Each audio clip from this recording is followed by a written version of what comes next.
RTI Live News. Ask for right. నమస్తే, welcome to RTI Live News.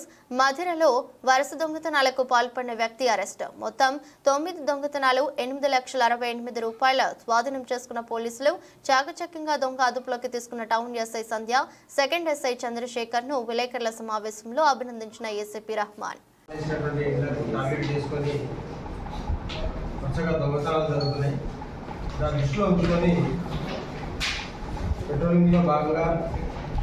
ఈరోజు Madhira town second SI Shri Chandrashekar గారు మన సిబ్బందితో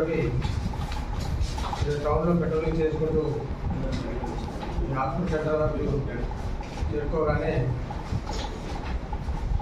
పోలీస్ వాహనాన్ని చూసి ఒక వ్యక్తి కారులో ఉన్నటువంటి వ్యక్తి అనుమానాస్పదంగా మన పోలీసు వాహనాన్ని చూసి పారిపోవడం ప్రయత్నించగా ఎస్ఐ గారు అటు వ్యక్తిని పట్టుకోవడం జరిగింది.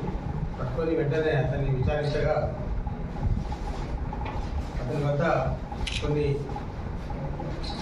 బంగారం వస్తువులు, క్యాష్ కొంత అతని దగ్గర కలిగి ఉన్నాడు. వెంటనే అతన్ని భద్రగా పూర్తిగా విచారించగా అతను చెప్పింది ఏంటంటే, గత కొంతకాలం నుండి మధిర టౌన్లో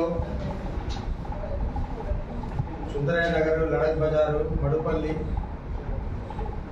గంపలగూడెం, వచ్చవాయి ఆంధ్ర సంబంధించిన గ్రామాల్లో ఈజీగా దొంగతనాలు చేస్తే గెయిన్ కావాల్సిన ఉద్దేశంతో ఇళ్లకు తాళాలేసిన ఇళ్లకు టార్గెట్ చేసుకొని పట్టబాగలే గత కొంతకాలం నుంచి నేను దొంగతనాలు చేస్తున్నాను. తర్వాత అతను ఫర్దర్ చెప్పింది ఏంటంటే, తన పేరు Bandi Gopi, son of Srinivasarao, age 33 years,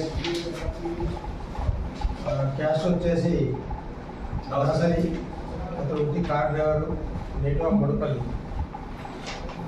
car driving వల్ల అతనికి ఎటువంటి సంపాదన సాటిస్ఫాక్షన్ లేక దొంగతనాలు ఈజీగా డబ్బులు సంపాదించుకోవాలనే ఉద్దేశంతో నేను దాదాపు మధిర టౌన్కు సంబంధించినటువంటి పిఎస్సికి సంబంధించిన ఒక 7 ఇళ్లలో దాదాపు టౌన్లో ఒక 4, మడుపల్లిలో తన సొంత గ్రామంలో మడుపల్లిలో ఒక 3 దొంగతనాలు, తర్వాత మన పక్క బార్డర్లో ఆంధ్రాకు సంబంధించి వచ్చవాయి, తర్వాత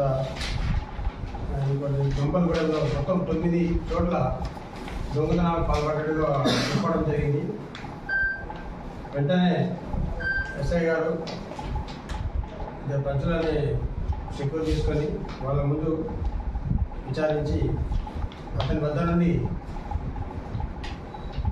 ఈ దొంగలించిన సొత్తుని దాదాపు బంగారం ఆభరణాలు వచ్చేసి దాదాపు ఒక 150 గ్రాములు, అంటే 15 తులాలు, వెండి వచ్చేసి సుమారు